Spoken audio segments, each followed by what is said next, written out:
Dictation start now. The Parliamentary Committee report on genetically modified organisms is an attempt to give a quiet burial to biotechnology in India. On behalf of the farmers of India, let me say that this report totally fails to reflect farmers' aspirations and distorts the scientific significance of biotechnology, including genetic engineering, for the national economy. Instead, it echoes persistent canards by some environmental NGOs. Indian farming suffers losses of up to rupees 1 lakh crore from pests and diseases annually, apart from natural calamities.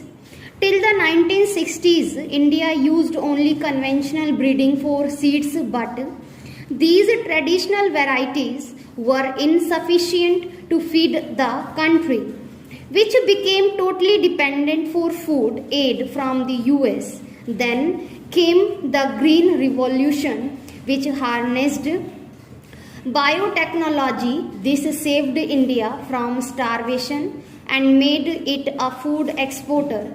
But the limits of the Green Revolution technology have been reached.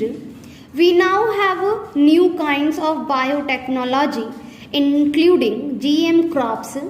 The government has created the Genetic Engineering Approval Committee to regulate the entry of new GM crops.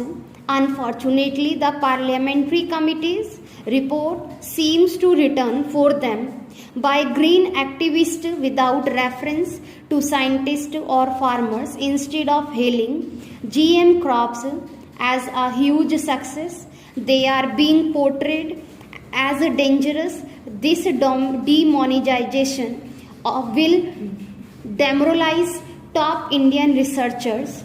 But cotton, approved by GEAC in 2002, is one of the most successful stories of Indian culture.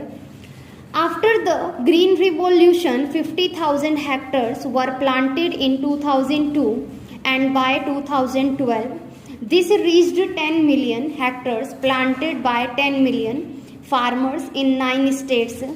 India became the second largest producer of cotton in the world. It was a boon to Indian farmers, yet the parliamentary committee has swallowed.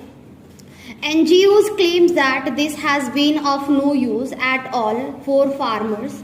GM crops of maize, soya, potato, sugar, canola, cotton and alfalfa are grown across the world. The US, Brazil, Argentina and China are massive producers.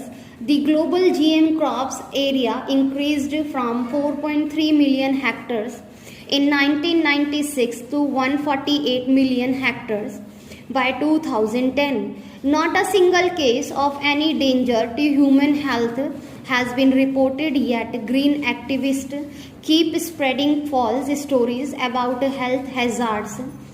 10 industrial nations and 19 developing countries are producing GM crops. Another 30 countries, including EU countries, which do not grow GM crops themselves, are importing and consuming GM foods directly and indirectly. The EU countries that widely oppose GM crops have barely 15 million farmers and follow double standards.